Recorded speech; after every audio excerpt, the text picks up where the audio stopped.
Hello everyone, I'm Palace Hupay. Welcome to a special parent-to-parent program. A wild ride.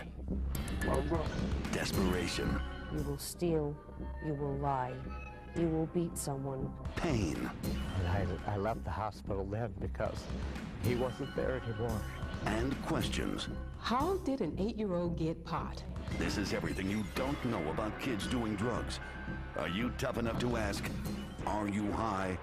We're going to begin our program by explaining the title, Are You High? It's a question parents have to have the guts to ask their kids, and you're about to find out why. Over the next half hour, I'm going to show you the latest drugs kids are doing, why they're doing them, their dangers, and most importantly, what you can do about it. Get ready. You're about to enter a whole new world. You can smoke, sniff, swallow, even inject drugs. And kids from all walks of life, some as young as 8, are doing it. Drugs really got a hold of me. The list of what's available is long. Marijuana, inhalants, LSD, alcohol, cocaine, opium. I'm a sucker, all I gotta say. The good news is current research shows drug use among teens, especially in Michigan, is down. But that doesn't mean it's not a problem. I recently sat down with some young people and listened to what one of them revealed. I think parents think their kids are way too innocent. Like, oh no, it won't be my kid who's doing drugs. I think they need to, like, just think their kids are less innocent than they really are. Why are people needing to self-medicate? Why? Low self-esteem may be one reason.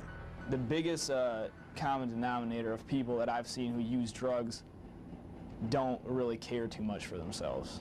That makes seeking a dangerous thrill easier. What surprises you most about young kids using drugs? How young people, first of all, will take substances into their body that someone gave them or sold them, who's usually not a very trustworthy source. And secondly, that they'll try things that there's no reason to think that's not going to harm you. So do reports like this make the problem worse? Some people say just addressing the topic gives kids ideas. I think the fact is the kids already know a great deal about drugs, generally a lot more than adults do. That means talking is essential. Yvonne Blackmon of Michigan's Office of Drug Control Policy says it is the key to prevention. When you hear that an 8-year-old is smoking pot, you have to go back to the adults and say, what on earth is going on here? And it's a problem that affects us all. It is not a victimless activity. It really isn't, because we need job-ready people in this state. We need future good parents in this state. That's going to make a difference. Drugs really got a hold of me. And doing drugs can have devastating consequences. Right now, we're going to hear from a local father who's speaking out for the first time since the sudden death of his 17-year-old son. It's a story with a lesson for everyone. Look into the eyes of this young boy. It's hard to believe he never lived to see his 18th birthday. There's nothing me or his mother or anybody else can do about it to bring him back. His name is Drew Fletcher. He died of a drug overdose last January. His father, Daniel, agonizes over Drew's last moments. I worry sometimes whether he was laying there unconscious, but subconsciously he was yelling for help. Nobody was hearing him. According to police, Drew went to a house party in Fowlerville near Lansing and swallowed a huge amount of methadone to get high. It's a strong narcotic similar to morphine. I was told that he went blind and that he urinated and defecated on himself, and that he lost control of all bodily functions, and as well as his functioning of his brain. Daniel is now on a mission. I'm going to do everything I can to make sure that he's not forgotten and some good comes out of this. Daniel's starting a fund called DREW, which stands for Drug Rehabilitation, Education, and Wellness. It'll help pay for kids to get drug treatment. This is him. It's Andrew Charles Fletcher. I brought this rose. This is a peace rose. By taking us to his son's grave, Daniel hopes you'll feel what he's going through. Do you have any sense of peace? You know, I'd be a liar to say I was a perfect father. But people can take a look at what happens, things like this, and they can use it for an example of why their children are so sacred, and what you do, it reflects on them and the decisions they make. Daniel also insists teens have a responsibility to each other. He's convinced Drew could have lived had his friends taken him to the hospital hours before they did. It's very sad. Drew was in a coma for days until doctors said his brain was damaged beyond repair. And I left the hospital then because he wasn't there anymore. Now there are just memories of a popular kid whose life ended way too soon. You wanted to be here today to tell parents what? Pay attention to your kids. If you'd like more information about the Drew Fund, call the number on your screen. And you'll be talking to the folks at Holy Cross Children's Services who are managing the fund in Drew's memory. Coming up, unbelievable video of a teen getting high right before your eyes. And we find a product at local drugstores containing a dangerous hidden chemical. Plus, the facts about kids using cough medicine to get high. And here's a question for you. Is it risky if your son or daughter smokes pot every now and again? The answer, right after the break.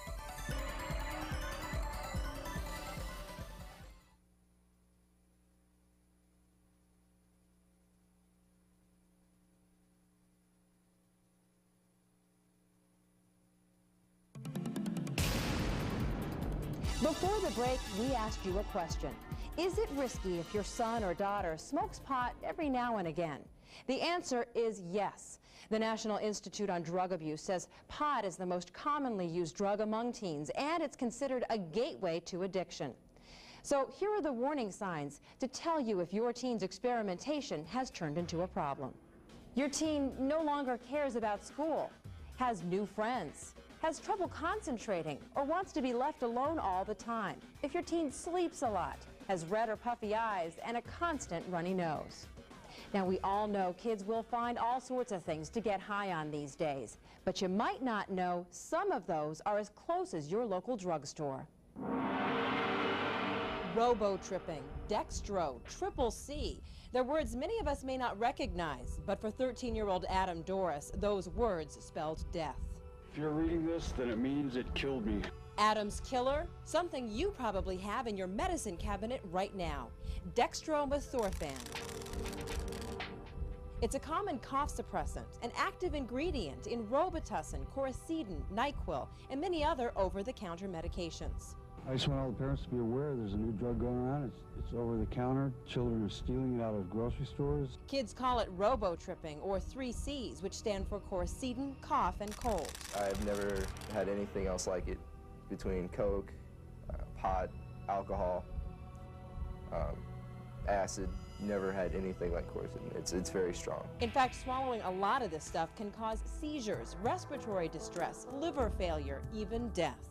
Anytime you're messing around with your brain chemistry, you really don't know exactly what's going to happen, whether it's going to be a pleasant experience or not. So how big is the problem? Poison Center can help you. Detroit's Poison Control Center gets about 2 calls a day regarding kids overdosing on dextromethorphan. So experts say you shouldn't take it lightly. Most kids have either heard of it or they've done it. In terms of experimentation, it's near where the level of marijuana and alcohol are. Dextromethorphan is particularly appealing to younger kids who have trouble getting other drugs and alcohol. For just a few bucks, kids can buy cough medicine without even a second glance from some checkout clerks or pharmacists. Last year, the FOX2 problem solvers sent 2 teens into a local drugstore. Watch what happens. I get 2 boxes of cough. Within seconds, each boy walked out with 2 boxes of cough medicine. In a statement to Fox News, the manufacturer of Robitussin says, quote, "The product is not the problem. Like any form of substance abuse, it's a symptom of the abuser's issues. In other words, it's up to you to protect your kids and prevent them from following in Adam's footsteps." His last words say it all. I don't want to die. It wasn't suicide. I hope I live. Now, cough medicine isn't the only thing you need to be on the lookout for. The FOX2 problem solvers found another product on store shelves that turns into GHB. Kids know about it, and you won't believe what it is. Here's FOX2's Amy Lang. It looks like a pretty harmless beauty product. It's called Once Removed, and it's supposed to be used as a nail polish remover. Problem is, some have tried to drink it to get high instead. The first ingredient listed on this bottle is butyrolactone, or GBL, a chemical that turns into GHB when ingested. But too much GBL can cause comas or even death. About a year ago, the Drug Enforcement Administration contacted the makers of Once Removed, and they removed the product from store shelves. It's since been reformulated and no longer contains the GBL. The bad news, old stock is still for sale. We went to dozens of local drugstores and purchased all of the old bottles we could find. They assured us they'd stop selling the old stock. Still to come, see what drug is hitting small towns hard. And we reveal the newest club drug and how kids are getting it legally. Plus, strategies for keeping your kids off drugs. And here's another question for you. If you do a drug just once, can it really cause permanent brain damage? The answer is coming up.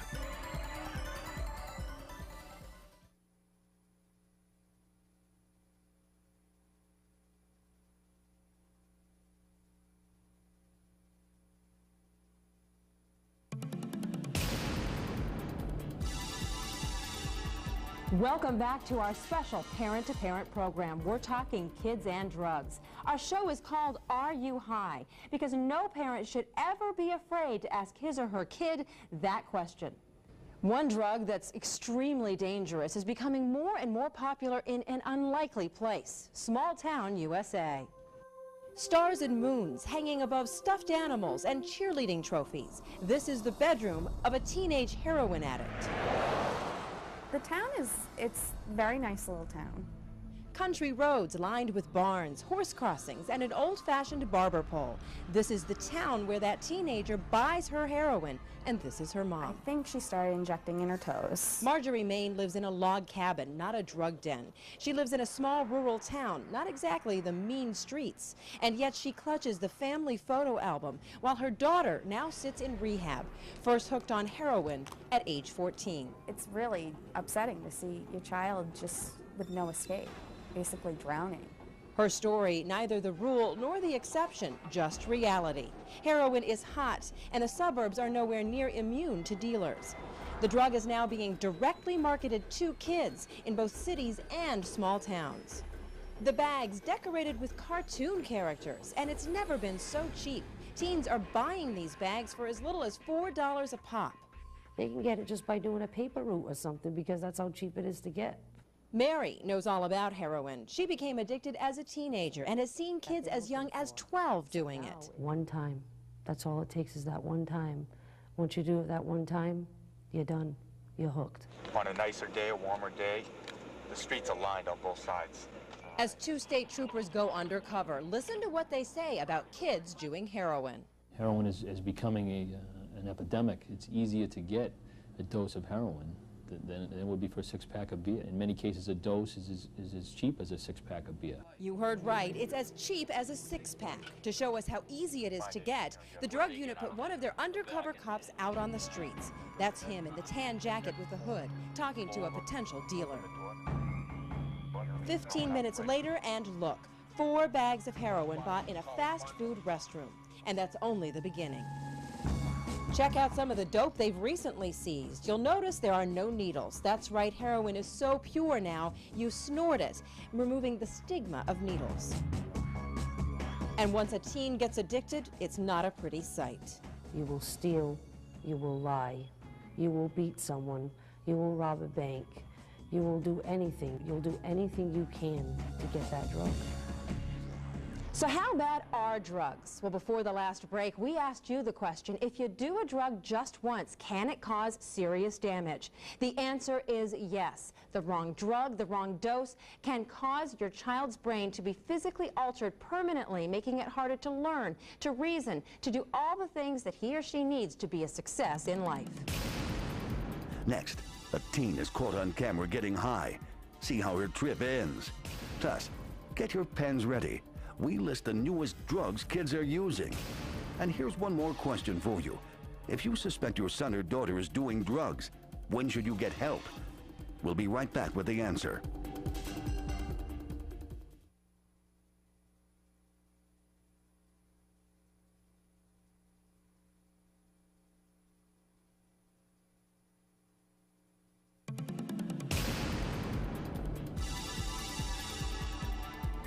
If you think your son or daughter is doing drugs, get help right away. It's as close as your local Yellow Pages. Don't let fear or shame stop you. Next, talk to your child, but make sure you ask direct questions and listen to the answers without getting angry. Your teen might get angry, but that's okay. Stay calm, stick to the facts, and make sure you don't use scare tactics. Just keep talking honestly and often. Now, it sounds hard, but it might not be so hard if you actually saw a teen doing drugs. Get ready, because you are about to enter the world of an ecstasy user. I'll take it anytime. Anytime I want, whenever I want. You're seeing a teenager do something you've probably never seen before. Thumbs up. She swallowed ecstasy powder and is now washing it down with orange juice as her friend captures it all on videotape. Oh, it's nasty. Can't let it go loose. You've just witnessed what it's like to take drugs. Imagine if this was your daughter. Now you're going to see the effects. You just feel scared. Oh my god. Like your skin's really sensitive. You just feel really drunk, but like a happy drunk. That's right, she said drunk. Still, she takes off driving. It's 8:40 at night and her parents probably have no idea what she's up to. When you take ecstasy, you get really high. Within minutes, she starts stripping off her clothing. Oh my god, I'm gonna lay down on you. Oh, the pavement feels good. This crazy behavior is only the beginning of this trip. You'll see how it ends in just a minute. First, take a look at what the drug is. Ecstasy, sometimes called E or X, is often seen at rave parties. And it's nicknamed the hug drug or love drug for a reason. My friends, yeah, they're always, oh my god, hug me. They always want to hug me. They're like, oh, they're like really affectionate. The universal sign for the drug is the butterfly, and the dealer is often the one wearing it. That's a very good business because ecstasy sells like hot bread, basically. Mostly, ecstasy comes in pill form, imprinted with a cartoon character or business logo, heart, dolphin, or Superman insignia, even a Playboy bunny. 2 for $60, yo. They sell for about 20 to 50 bucks a pill. Yeah. All right. Yo. This dealer can make more than $1,000 stopping off at just one teen party. It's easy money. It's really easy money made. Most ecstasy is manufactured in the Netherlands or Belgium, then smuggled into the U.S. by express mail or air freight. Then it hits the streets. In this parking lot, an ecstasy dealer is quick to sell to a young customer. Thanks a lot, man. The young guy walks off expecting each ecstasy pill to give him a 3 to 6 hour euphoric high. Most teens think it's a harmless high, but they're wrong. Most of the deaths that have been described from ecstasy have been heat stroke type deaths. That's because ecstasy causes your body heat to rise. Users can also experience depression, memory loss, confusion, paranoia, aggression, and permanent brain damage. And here's something else to keep in mind. Street dealers like this one don't always sell the real thing. When you buy ecstasy, you don't know what you're buying. Unlike any other drug, ecstasy could be one of a variety of different substances all sold under the same name. So a naive buyer can end up with who knows what. Doesn't this feel good? That takes us back to the user at the beginning of our story. Soon after taking her ecstasy pill, her fun comes to an end, crawling on hands and knees. I'm starting to feel sick again. She throws up. And this is what it really is like to do drugs. The good news, because the word's gotten out about how dangerous ecstasy can be, fewer teens are actually using it. But parents, you can't let your guard down. As soon as one drug goes down, another pops up. So here's a look at what's hot now. First up, computer dusters. Kids inhale the spray. Releases some chemicals in your brain that make you feel giddy and dizzy. One of the dangers? Your heart goes into a bad rhythm and stops.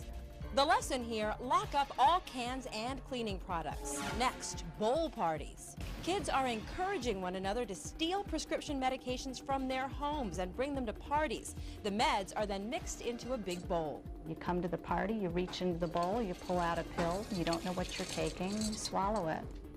Because you have no idea what you've taken, anything can go wrong. Don't assume that because you have some drugs that you don't think could be abused, that a teenager would not think to grab that. Next, Dramamine. It's motion sickness medication that kids take a lot of to get high. But what they don't know is it can make them very sick. You can't sweat, so you get very hot and you get a little crazy. It's not something anyone should try. Finally, there's research or boutique drugs. This is considered the new club drug. Kids go on the internet and buy chemicals used for research. At home, they mix those chemicals. Some have just unusual, bizarre effects. The chemicals haven't been tested, so their effects are unpredictable. In some cases, people have frozen. You can move their arm, but they can't move it voluntarily. And get this, they're not illegal because the chemicals are meant for research purposes only. So watch out for any mysterious packages your child orders from the internet that have no return addresses. If you're feeling pretty scared after all that you've heard, that's good. Now turn that fear into action. Here are a few strategies to help keep your kids off drugs. First, be an example. Don't use drugs yourself. Next, spend more time with your kids, especially after school, from 4 until 7 at night. Set clear rules with consequences and be firm if your kids break the rules. Know who your son or daughter is hanging out with, where they go, what they do. If they think you're paying attention, they may be less likely to do something bad. Finally, just keep talking and don't be afraid to ask that critical question. Are you high? I'm Palace Houpe. Thanks for watching.